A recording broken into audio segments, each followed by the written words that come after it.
wouldn't have been in the future. It would have been now. No, it's not in the future. It's right here, right now. You know the song? Right here, right now. Yo.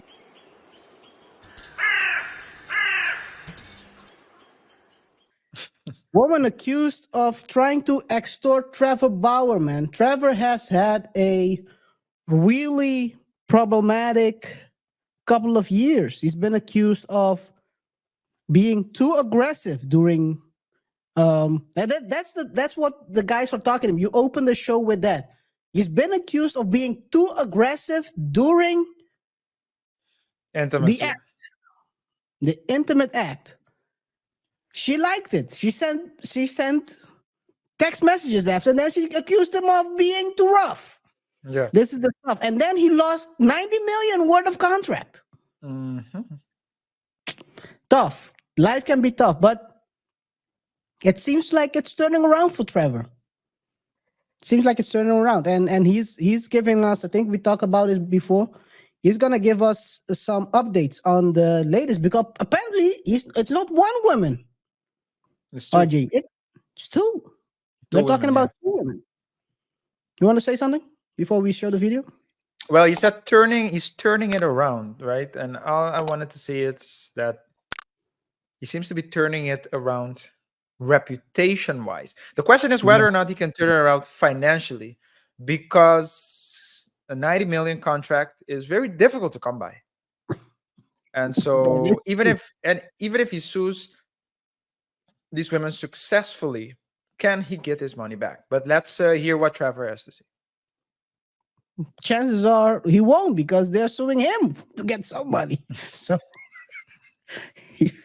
as they say in certain countries, you can't get any anyway. One of the women who accused me of sexual assault just got indicted for committing felony fraud against me. Fair use. Imagine that. Let me catch up Yeah, I said fair use. fair use. Yeah. to speed. In the last 3 years, 2 women have taken legal action against me. Lindsay Hill started all this. You may remember her from this video as the girl who set me up and lied to the world in an attempt to take my money. Well, today, the only other one, Darcy Adana Esimonu, has been criminally indicted for committing felony fraud against me and another man. So now she's facing up to 16 years in prison. Her claims are even more absurd than Lindsay's were, so here's some of the details. We had one plain sexual encounter in December of 2020, nothing that could be considered remotely rough. She initiated it, but don't take my word for it, take hers. This is a picture and text message she sent me the next morning explaining why she came on to me. And for months afterwards, she repeatedly requested to sleep with me again. For example, this text from January 7th, 2021. At one point, she even requested a sample of my sperm so she could have my child whenever she wanted to in the future. Now, it's hard to keep track, but she's made at least 4 7-figure demands over the last few years. More than a year. It wouldn't have been in the future. It would have been now. No, it's not in the future. It's right here, right now. You know the song? Right here, right now. Yo. It's like But it's crazy if you think about it. So this is a woman who had continuously contact, and it's gonna explain what she was alluding he did. She's accusing him of doing the let's Macarena. say, not the Macarena, the water wheel. Year after the one time we slept together, and only after Lindsay Hill made up her false allegations, Adana retained a lawyer. She then demanded $3.6 million and claimed I forced her to have an abortion, leaving her emotionally devastated. Like I said, he's being accused of doing the Fresh Prince tour.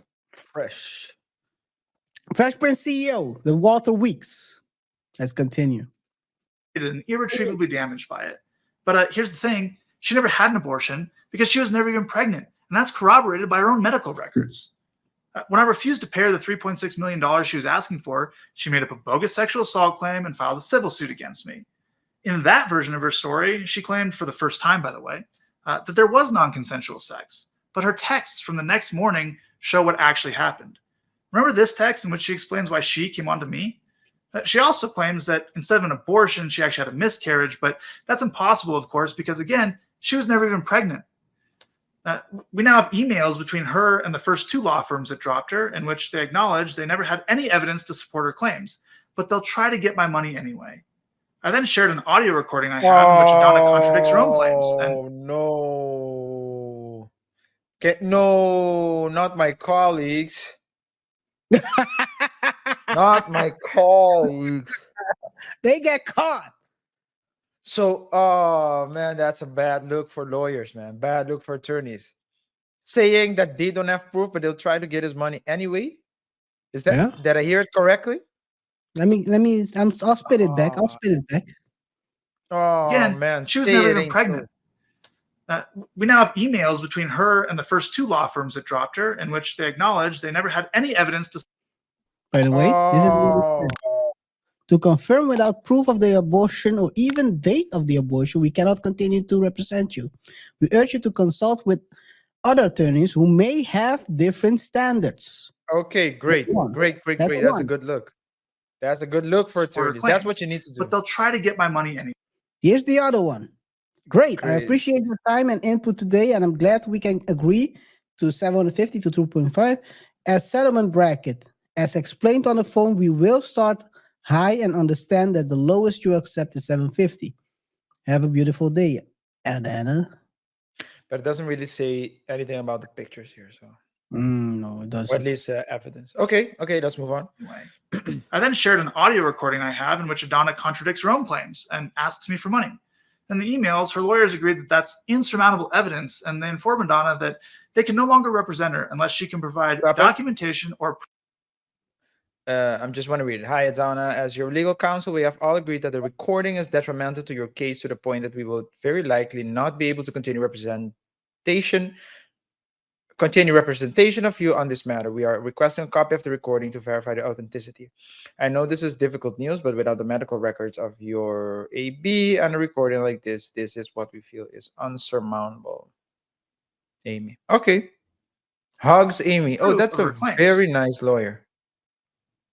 Hugs, Amy.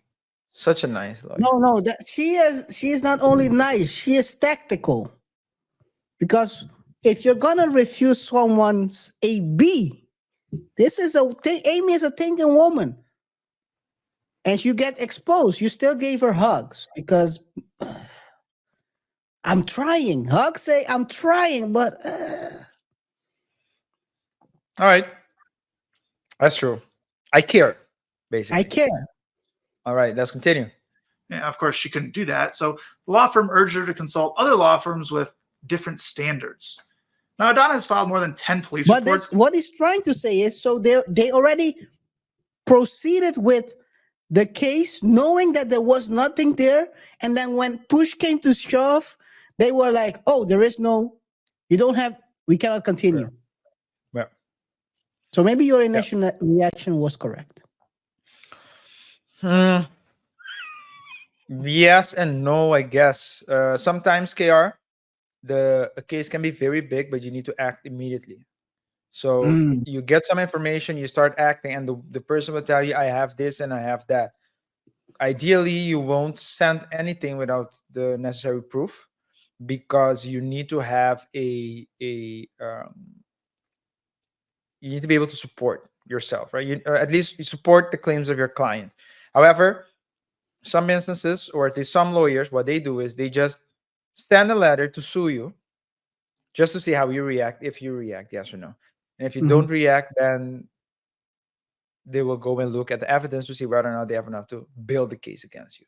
So there are lawyers that do work like that. However, in an instance where you're accusing someone of SA or something of that nature, I think let me think one. Another thing that plays a role, KR, is that in situations like this, when there's like when we're talking about SA, when we're talking about graping and those type of things, there are usually no evidence. There's usually no evidence. There are usually no evidence. No hard evidence. Well, technically, there could be. I mean, the kit. There could be exactly the kit if you handle immediately. Yes. But oftentimes, people will say, "Yeah, I was so overwhelmed. I was so shocked. I didn't know what to do," and so on and so forth. So those are the stories. So it's not uncommon for it's not uncommon for people not to have proof that it happened. Yes or no? And in those type of cases, it's not uncommon to send a claim without having hard evidence.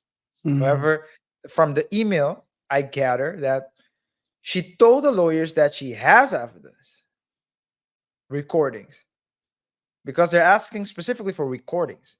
And so Mhm. that's something else, right? Because a lawyer might say, hey, if you have the recordings, that would be great. If you have some picture, hey, that's great, because we have something that we can base our claims on. But it seems like she doesn't. So that's what I gather from the correspondence between the attorneys and Adan, I think her name is. Yeah.